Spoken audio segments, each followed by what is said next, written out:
Tengo el gusto y el placer de presentaros a Antonio Villas Palau, médico especializado en adicciones, trabaja en la comunidad terapéutica de la Junta de Andalucía de Cartaya, es médico de Sevilla SIN, Instituto Sevillano de Adicciones, y un colaborador desinteresado de nuestra federación, como ya algunos sabéis de otros congresos. Y os pediría que apaguéis los móviles o le quitéis el sonido, ¿vale? Ya os dejo con don Antonio.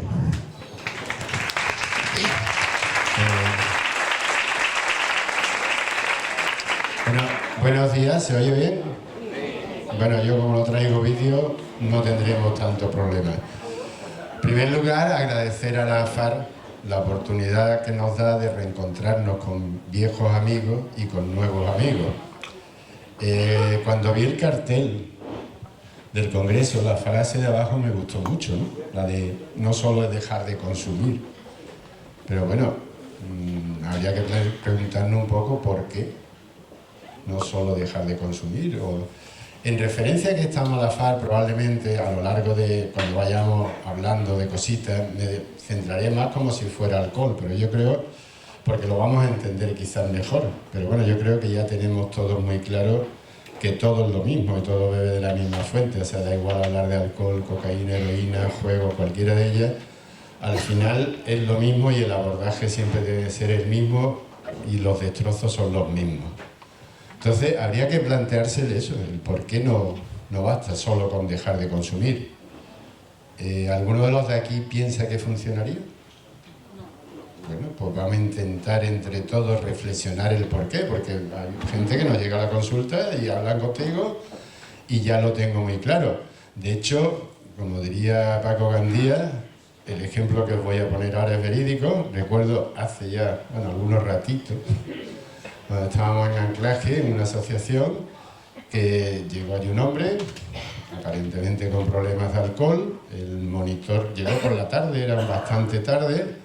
El monitor le hizo la acogida, como ya era muy tarde, le dio cita conmigo, que era el médico, para el día siguiente, y a partir de ahí pues iba a tener cita con la psicóloga, el grupo y tal. Al día siguiente estaba Manolo, conmigo por la mañana allí, llamó el señor para anular la cita. Entonces el monitor le preguntó que si tenía algún problema, que si le había pasado algo tal, y bueno, le contestó simplemente el hombre que bueno, que ya con lo que le habían dicho el monitor con el señor con el que estuvo hablando la tarde anterior, que ya lo tenía muy claro y que entonces que aprovecháramos la cita para otra persona. El Manolo, que los conocía y sabéis que era largo, pues le dijo, oiga, ¿a usted no le importaría venir y explicármelo, ¿no? Pasarse por aquí, hombre, por si le puede servir a otras personas eso de que lo ve tan claro. Y el hombre vino por la tarde, cosa que nos sorprendió. Y le contó al monitor que bueno, que con la charla que había hablado el día anterior, que ya lo tenía muy claro y que ella sabía que no iba a tener problemas nunca más. Y que bueno, dice, bueno, ¿y hoy qué tal? Porque el hombre venía un poco perjudicado. Dice, bueno, hoy solo me he tomado 3 copillas de aguardiente por la mañana, la cerveza tal, pero yo ya lo tengo muy claro. Este mismo señor, sobre un año o algo después, pues volvió a la asociación bastante más deteriorada toda su situación familiar, social, laboral y todo. Con eso, realmente, si estamos de acuerdo en que no funcionaría, tenemos que intentar ver por qué y tener muy claro el por qué a la hora de, primero por nosotros mismos si tenemos problemas, o a la hora de podérselo transmitir a alguien. El tema de las adicciones ya estamos viendo que se está complicando mucho y cada vez surgen más problemas y esto es más complejo, lo que implica que cada vez tenemos que estar más preparados y tenerlo más claro. ¿Por qué se va complicando tanto? Pues bueno, aquí podemos ver algunas de las cosas, es decir, los rangos de edad se han abierto mucho, es decir, ya tenemos, y yo he puesto 14 y todavía incluso con menores tenemos problemas bastante más pequeños, bien todo el tema de nuevas tecnologías, redes y tal, o bien si hablamos de alcohol, fundamentalmente, y porro, y ya a partir de 14 años sí ya empiezan a haber chavales con problemas de cocaína. Por el rango mayor, pues tenemos gente en consulta con 70 años.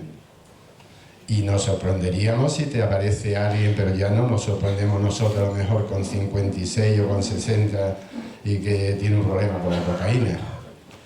Segunda razón por la que se va complicando más, es decir, cada vez tenemos más policonsumo, o sea, ya nos encontramos con personas que consumen y tienen problemas a varias sustancias o que van sumando otras adicciones, es decir, bebo y juego, o bebo y estoy por la noche hasta las tantas con internet y tal, y eso también nos complica un poco el abordaje y sobre todo el afrontamiento que hacemos con esas personas.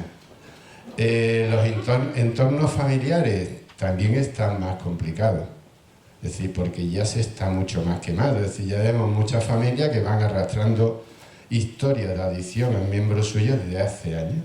Es decir, tuvimos un problema con mi abuelo, ahora después lo he tenido con mi marido y ahora el niño y tal, y eso produce un desgaste tanto en el entorno familiar como sobre todo a los que no son adictos, a los que están alrededor. Otro gran problema que hay, patología dual y patología mental.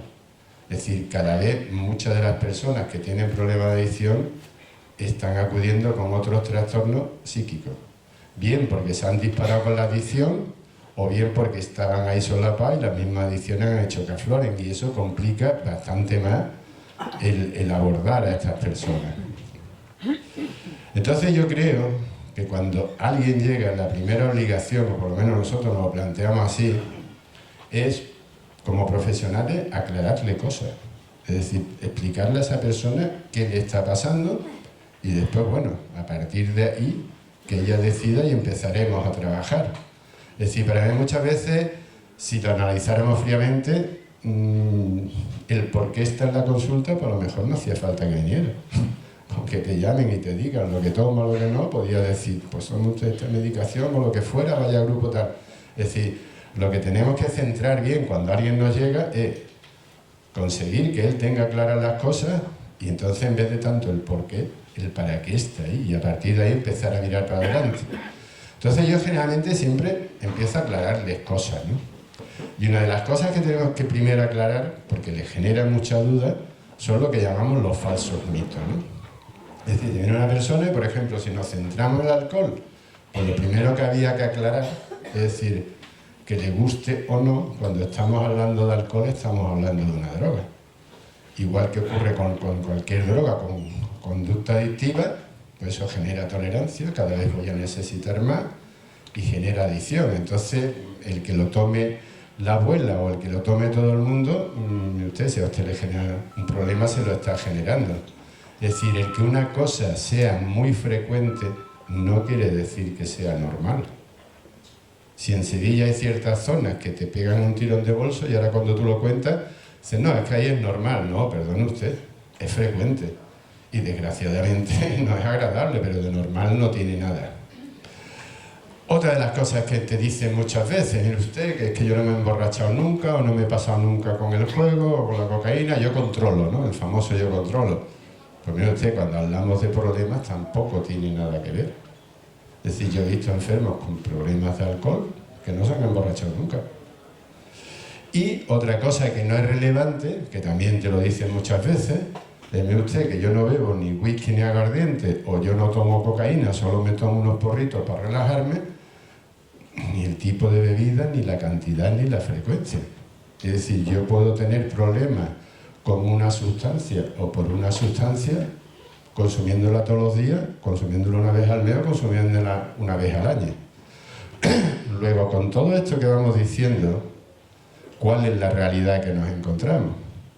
La realidad que nos encontramos es que tenemos gran parte de la población consumiendo, por moda, por costumbre, por lo que queramos decir, y en una primera aparecemos y decimos, oiga, de aquí para acá son enfermos o tienen un trastorno, le ocurre algo, vamos a llamarlo como queráis, que me da igual. Entonces tendremos que valorar y explicarle a ellos que qué les pasa a ellos que no le pasa a los demás, ¿no? Entonces yo te puedo decir, oiga, si yo tomo la misma cerveza que mi cuñado, ¿por qué yo voy a tener problemas y él no? Entonces, en medicina siempre que hablamos y en psicología de problemas, de trastornos, pues hay unos signos, hay unos síntomas, después podemos hablar de una clínica y hablaremos de tratamiento. Entonces, eso se lo tendremos que dejar bien claro. Para mí una de las cosas primeras que hay que dejarles claro es que hay que diferenciar, y ahí empieza muchas veces el error de muchos adictos cuando ocurre en algún sitio, es diferenciar entre lo que es la enfermedad y el trastorno a lo que son las consecuencias de mis consumos. Sabemos que los pacientes suelen venir cogidos por la oreja, motivados no suelen venir mucho, pero uno de los grandes errores es cuando se centran solo en las consecuencias. Es decir, que si me he peleado me han echado de mi casa, que si he perdido el trabajo, que si he perdido dinero. Eso son consecuencias, es decir, la única forma que va a funcionar es si esa persona empieza a conocer su enfermedad, es la única forma de saber luchar contra ella, porque las consecuencias se pueden arreglar relativamente, a lo mejor en poco tiempo, y entonces me olvido, y es cuando al poco tiempo vuelven otra vez con el problema igual o peor. Espérate. A ver. Un momentito, que esto no tengo vídeo, pero soy mayor.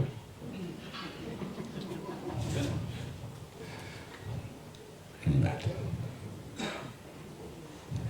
Bueno, entonces, de signos y de síntomas de cualquier problema de esto, pues son muchos y los vamos viendo, muchos de vosotros los conocéis, por lo mejor empieza a haber problemas de dinero, que si se llega a intoxicar, tal.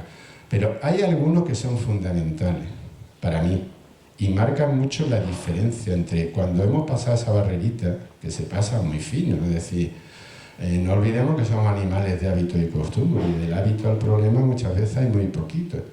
Entonces, esa barrera que marca, que además no tiene vuelta atrás y se pasa sin darnos cuenta, ahí hay para mí unos signos que marcan muy claro cuando alguien tiene un problema de adicción. Uno es la pérdida de control, ya lo decía Mari Carmen. En cualquiera de sus variantes, porque podemos tener la pérdida de control de varias formas, cuidado, de todas. Es decir, la primera, empiezo y no me puedo parar.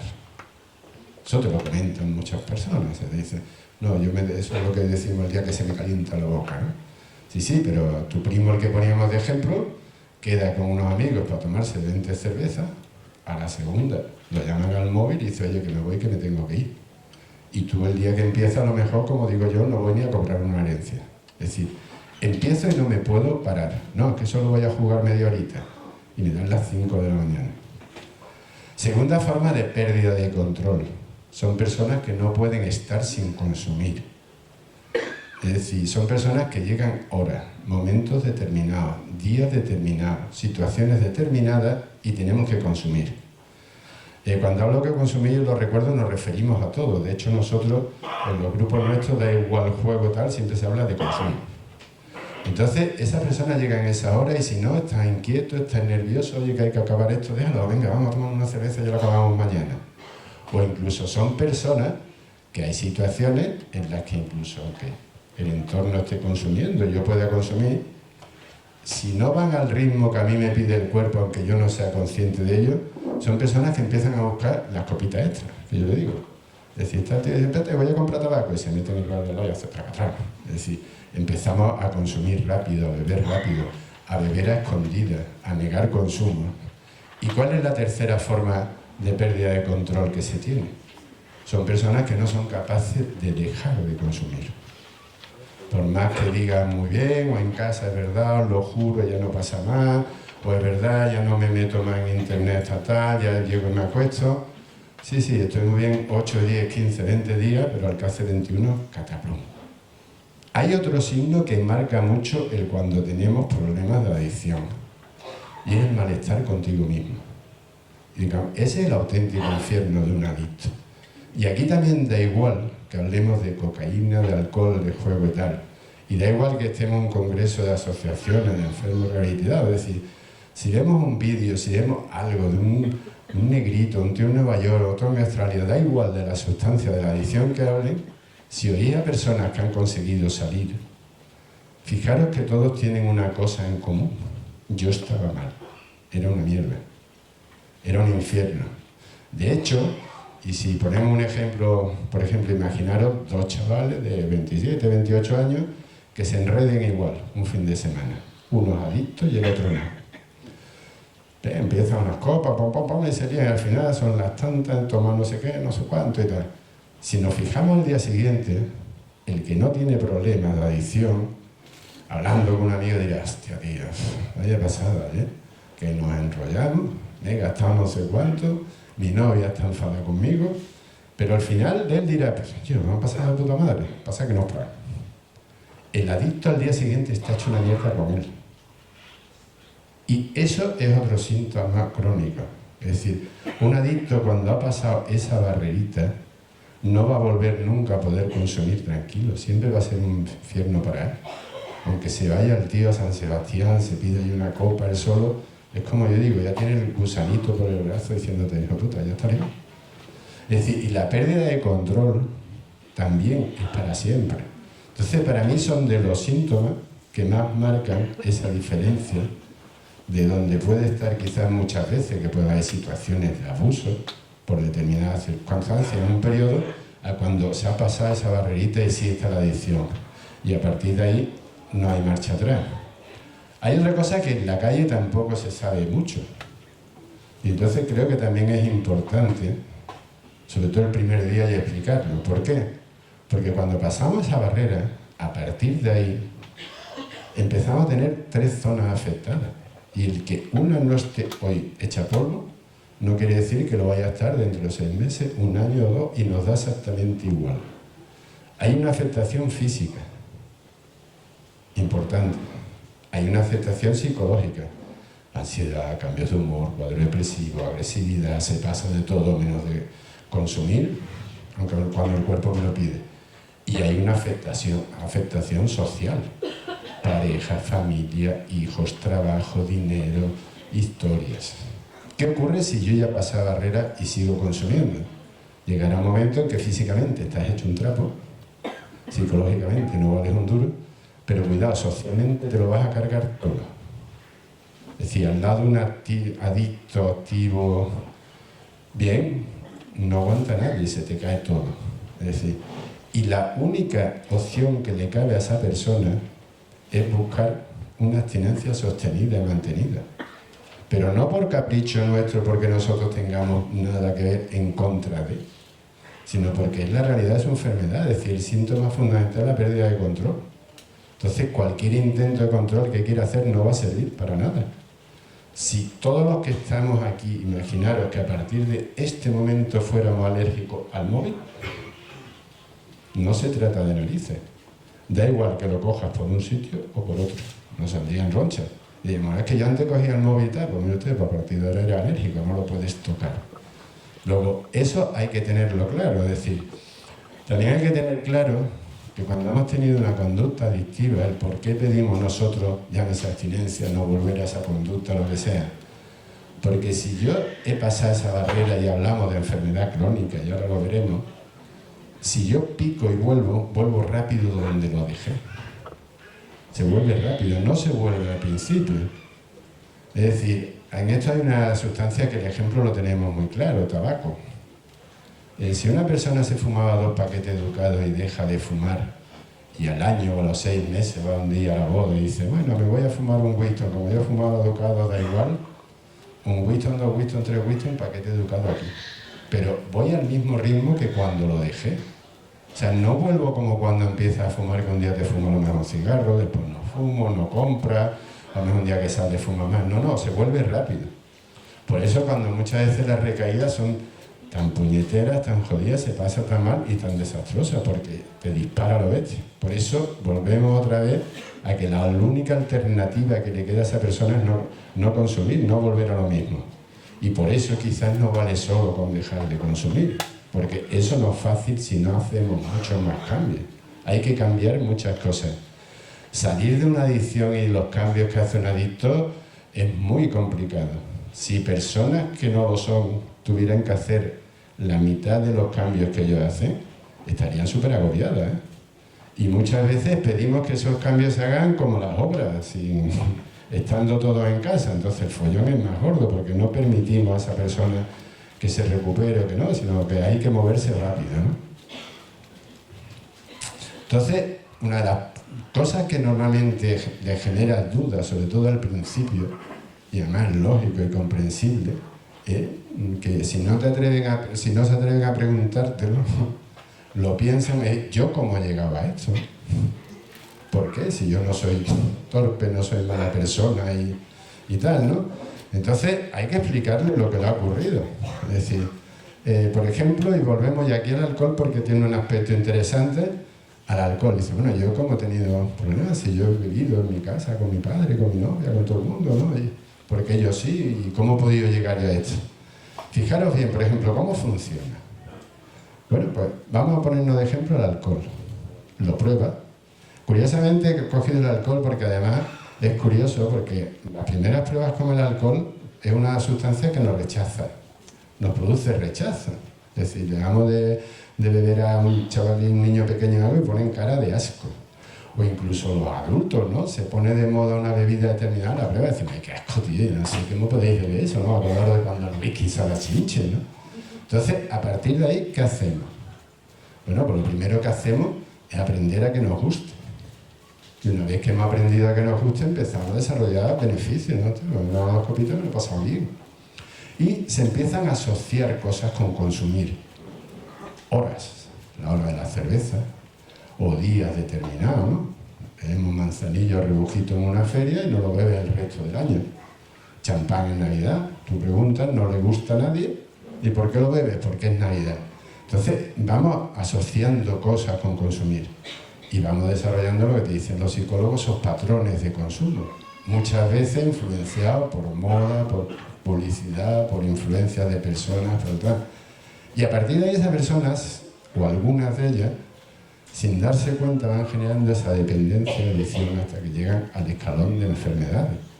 Es decir, no es que hayan hecho ellos nada raro, sino que simplemente que son así, su organismo es así. Teóricamente, las personas que mejores drogas manejamos del mundo son los médicos. Es decir, cualquier fármaco está estudiado, laboratorio, ensayo clínico, con animales, podemos calcular qué dosis hay que darte, al peso, lo que queramos. Y a lo mejor un medicamento que va fantástico a todo el mundo, pues nos lo ponen aquí ahí, y al segundo día hay que quitarnos porque nos saltan rochas, ¿no? Y estamos vomitando. Luego es una pretensión muy fuerte el saber qué sustancias o conductas que afectan a determinados receptores cerebrales que generan esa tolerancia tal, nos tengan que ir bien a todo el mundo y en la cantidad que queramos, ¿no? Entonces, ¿qué ocurre? Pues, mira, pues sin darte cuenta te has metido en el problema.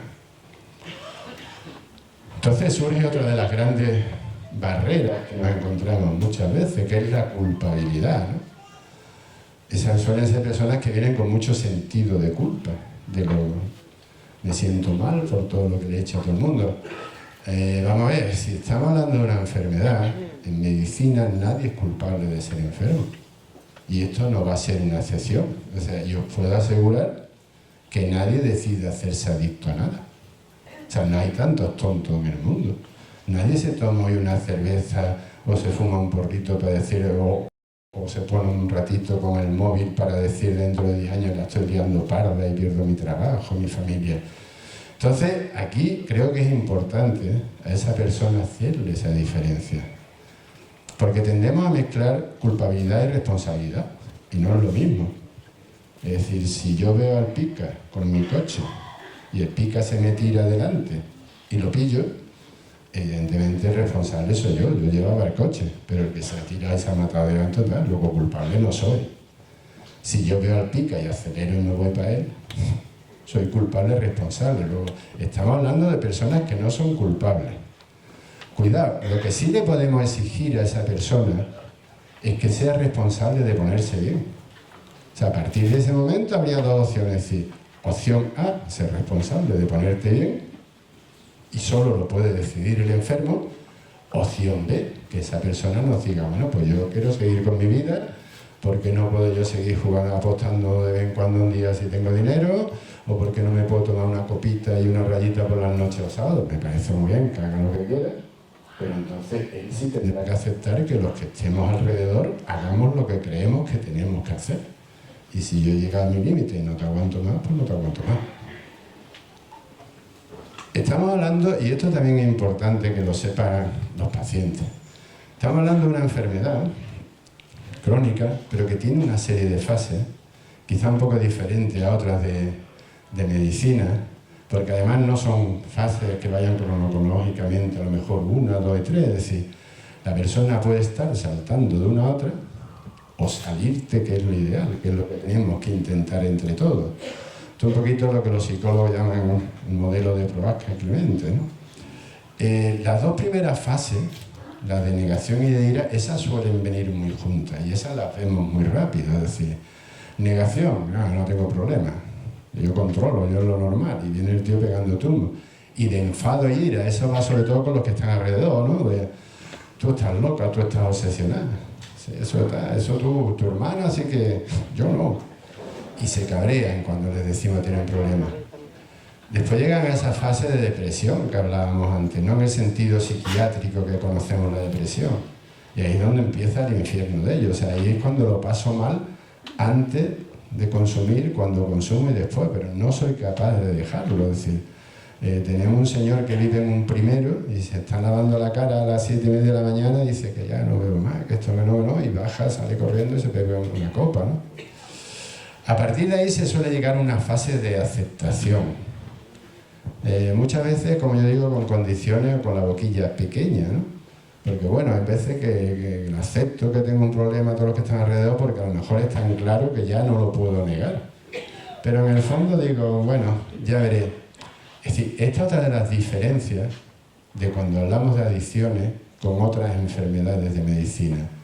No solo vale aceptar que yo tengo un problema, me lo tengo que reconocer y tengo que tomar una decisión. Ejemplo que yo pongo muchas veces, tabaco, ¿no? Vosotros podemos conocer a alguien que le han dado 2 infartos, que cada vez que enciende un cigarro, a la puta madre lo tengo que dejar, y se muere el hombre y no deja de fumar. ¿Sabe esa persona que tiene un problema? Sobrado. O sea, no hay que explicárselo más. Pero no se lo reconoce al mismo y no toma la decisión, que es lo que tenemos que buscar con nuestros pacientes, esa decisión, ese compromiso, ese que pasen a la fase de la acción. Y a partir de ahí tendremos que empezar a ir pues poquito a poco. Una adicción para mí se suele aguantar en 3 pilares. Y el objetivo nuestro tiene que ser machacarlo, ¿no? El primero es el de la negación. Lo van a negar muchísimas veces. Quizás con sustancia a lo mejor tengamos esa ventaja de verlo claro y entonces si se lo confronta pues ya no va a tener más narices que decir que sí. Con otros problemas muchas veces está mucho más escondido que te va a decir que no. Que ayer te quedaste hasta tarde, que va, si ya a la 1 ya estaba dormido. O sea, entonces al principio esa negación, la negación es muy importante romperla. Incluso antes de empezar un tratamiento, como si ocurre algo durante el tratamiento, cuando antes se rompa es un signo muy positivo de evolución. Por eso muchas veces, y esto lo diría a los familiares, no enfadaros si a lo mejor surge algún consumo en el grupo o con el terapeuta profesional dice en la consulta y ahora nos cabreamos y decimos, hay que ver, ¿y a mí por qué no me lo has dicho? Veníamos en el grupo, es decir, da igual que salga en un sitio o en otro, cuanto antes salga mejor y será un buen signo. Y a lo mejor pues no te lo he dicho a ti porque temo cómo me vas a saltar y en el grupo me siento más arropado, pero cuanto antes salga un consumo y antes aflore, mejor que mejor. El autoengaño, ¿no? Tienen una capacidad de autoengañarse ellos bestial. Entonces eso hay que reconducirlo también y destrozar ese pilar. Y otro que se tiene mucho, que también os sonará, que es la proyección. Nunca es por mí, siempre va a ser por cosas de fuera. Es que me he cabreado con mi mujer, es que he quedado con unos clientes, es que cambia de familia, cambia de empresa, cambia todo lo que tú quieras, que hasta que no te lo plantees seguirás consumiendo. Entonces, terapéuticamente tenemos claro que tenemos que ir a machacar estos 3 puntos. Bueno, quizás todo lo que tengamos que intentar venderle a ese señor o señora no sea negativo, y también si tu enfermedad tiene algo diferente y positivo que otras enfermedades de medicina, pues creo que también es importante que se lo planteemos, ¿no? A la persona que tiene problemas y a los familiares. Estamos hablando de una enfermedad crónica, como veíamos que es evolutiva, que si no paro y no tomo esa decisión acabaré mal. Es decir, cuando salimos a la calle y vemos a alguien tirado, no lo han parido ahí. Esa persona a lo mejor hace 2 años estaba como estoy yo ahora. Igual que yo estoy ahora como veo a muchos que estaban hace tiempo. Es una enfermedad crónica. Eso automáticamente hay muchas personas que te empiezan a mirar como diciendo, el tío este que me dice que yo no puedo hacer esto nunca más, vamos a ver. Como enfermedad crónica tiene una ventaja que no tiene ninguna otra enfermedad crónica de medicina, y es que no me limita en nada. Es decir, no hay nada que no podamos hacer por dejar de consumir. puedo ir a todos los sitios, puedo hacer todo lo que quiera. Es decir, si tuviera un problema que me amputen una pierna o algo así, mi vida cambia, se limita a cosas que antes hacía, ¿no? Luego, eso es importante, que la persona que tiene problemas, que lo ve eso como una cuesta arriba, le digamos, vamos a ver, que ahora estarás recuperándote un tiempo, pero que tú en tu vida puedes hacer de todo, ir a todos los sitios, tal. Luego, la enfermedad que tienes no es tan puñetera. Segunda característica que tiene cualquier adicción, que no tiene ninguna otra enfermedad de medicina: el enfermo puede decidir cómo está.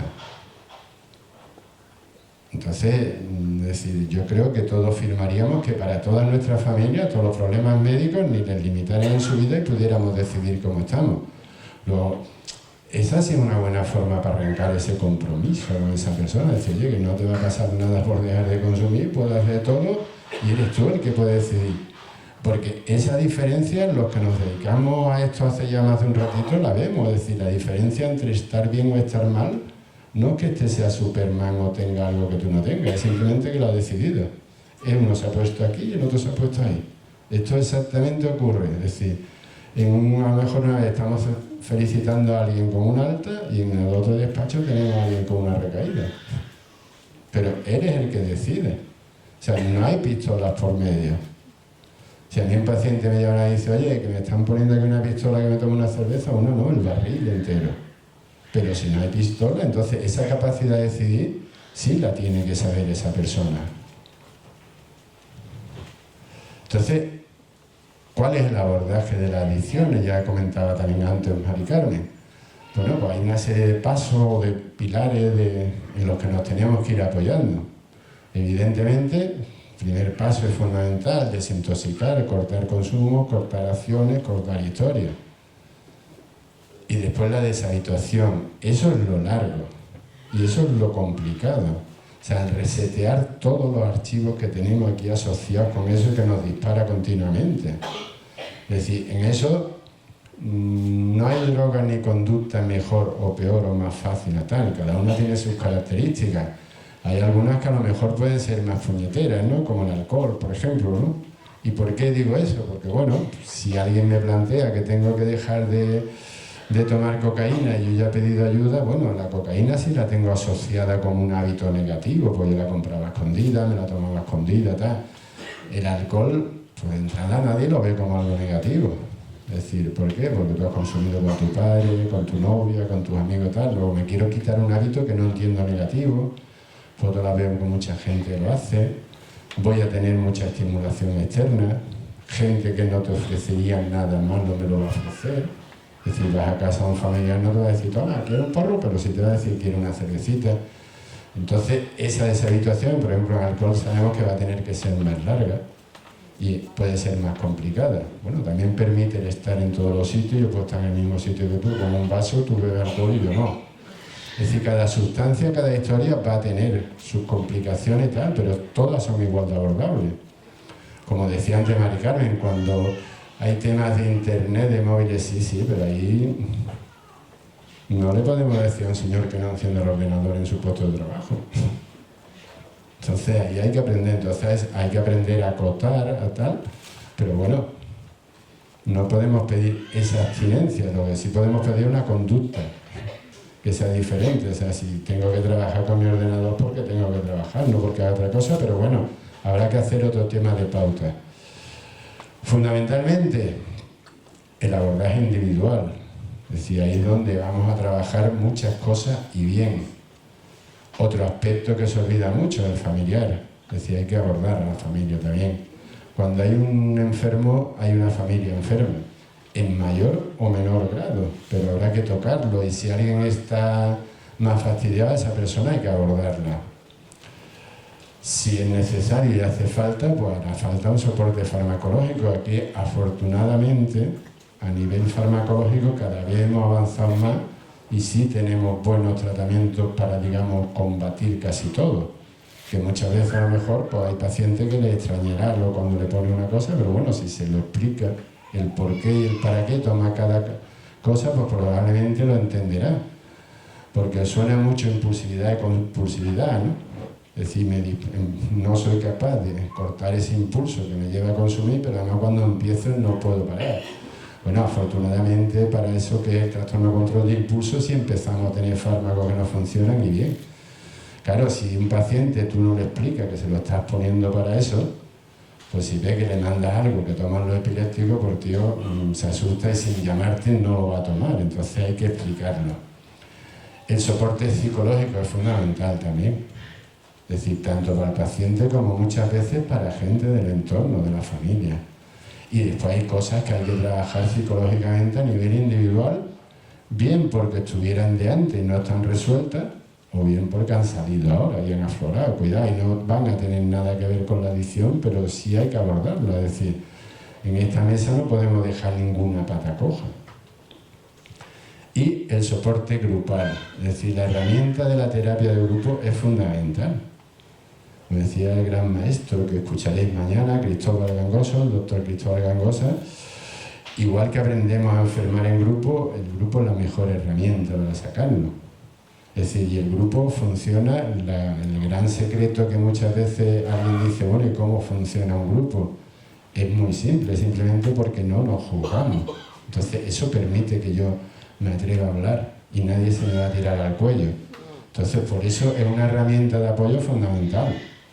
Cuidado, habrá una parte que si a lo mejor hay que trabajar individualmente, pues se trabaja individualmente. Pero el beneficio del grupo y del soporte grupal, que además, incluso en tu vida y más adelante sabes también, me tengo que buscar mis grupos fuera.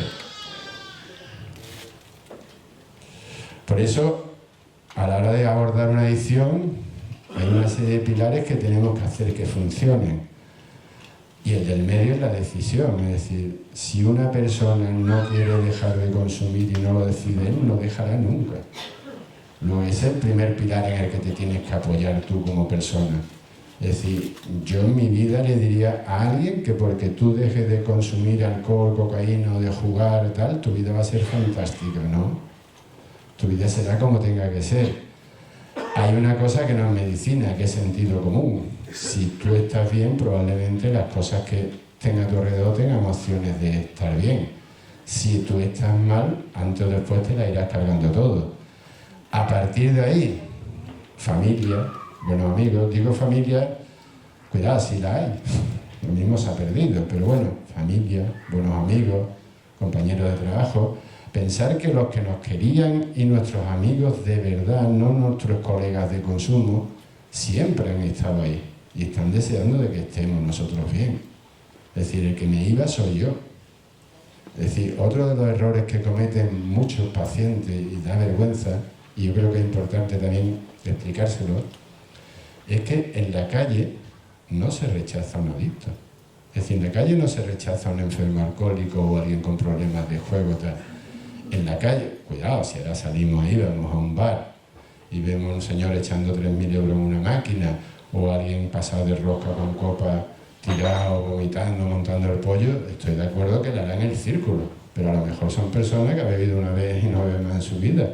Luego en la calle realmente lo que se rechaza es a alguien bajo los efectos de...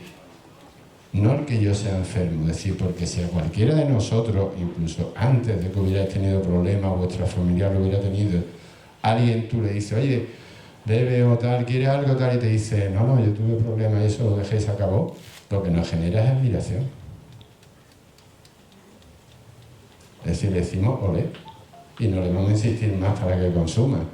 Luego, realmente nuestros amigos, los que nos querían, siguen estando ahí, he sido yo el que me he ido.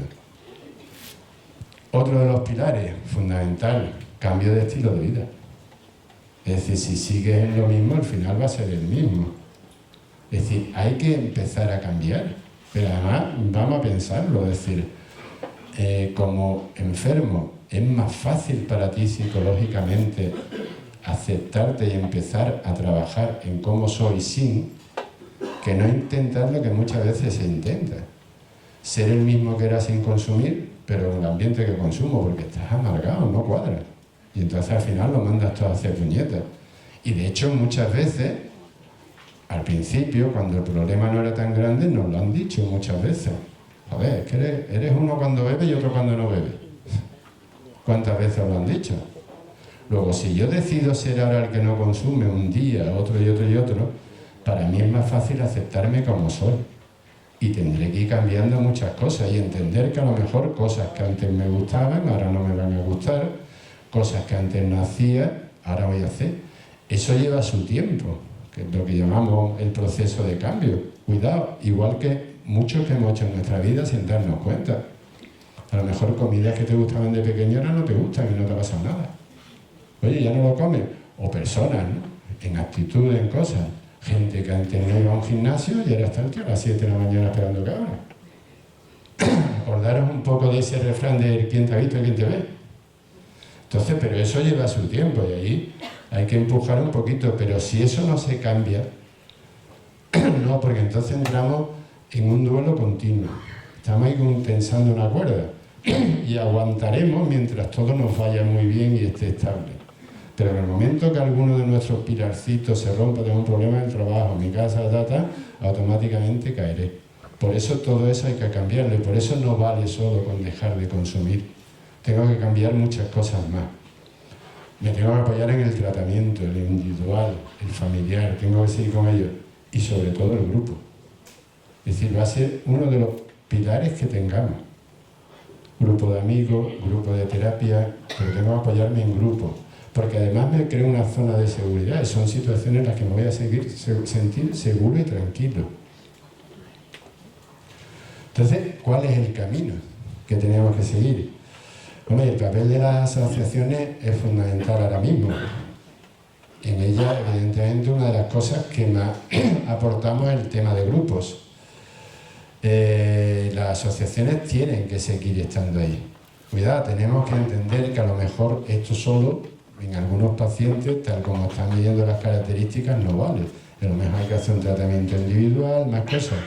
Es decir, hay personas que simplemente les valdrá el estar en la asociación y si no, pues bueno, con el médico cabecera, con quien sea, hay que derivar y hay que tapar esos filitos, porque si no va a hacer que esa persona no pueda avanzar. Es decir, sí, por ejemplo, y pueden ser cosas de lo más normal del mundo, no pensar en nada raro. Pero si tú tienes una persona que no está durmiendo bien, que no descansa, porque está más irritado, que si anímicamente está muy bajo, está con una depresión, pues no va a funcionar igual, no lo va a ver todo igual, ir al grupo va a ser un tormento para mí, entonces todas esas cosas hay que pulirlas. Por eso tenemos que tener muy claro que en la mayoría de los casos, ya hoy por cómo se están complicando las adicciones, hay que hacer un abordaje mucho más amplio, multidisciplinar, o sea, tienen que intervenir muchas veces, van a tener que intervenir médicos, van a tener que intervenir psicólogos y vamos a tener que saber un poquito de lo que estamos hablando. ¿Qué aspectos negativos, aparte de lo que hablaba yo antes, surgió de prevención y cosas de estas que no se hacen? El tema de la adicción es uno de los que hay, es que no estar integrado dentro del sistema de salud. Entonces, eso para mí es algo muy negativo. La carencia de medios que tenemos muchas veces. Algo que no entiendo en las adicciones es que no hay unos servicios de urgencia, como hay en cualquier otra enfermedad de medicina. Y por último, y los que me conocen un poco saben que no me gusta muchas veces callarme, lamentablemente donde hay problemas, a veces aparecen gente que ven oportunidades de negocio. Y entonces este es otro de los problemas que nosotros por lo menos estamos detectando, que está surgiendo mucha gente que, bueno, que tuve un problema, que estuve en un sitio tal y que ahora monto chiringuito y además me hago de oro. Con unas condiciones que realmente no son las mejores y con un sistema terapéutico que deja, por ser suave, mucho que desear, ¿no? Quizás esto es una de las cosas que si lo pensamos más nos obliga a que nuestras puertas tienen que estar abiertas y no las podemos cerrar, es decir, porque ya no solo era la persona que tenía el problema, sino que además han exprimido a toda la familia. Entonces, eso es muy fastidioso. Por eso, si alguna vez las asociaciones tuviéramos que cerrar, que sea porque no haya enfermos, porque no haya gente con problemas. Entonces, creo que eso nos tiene que servir pues, para que sigamos con las puertas abiertas. Muchas gracias.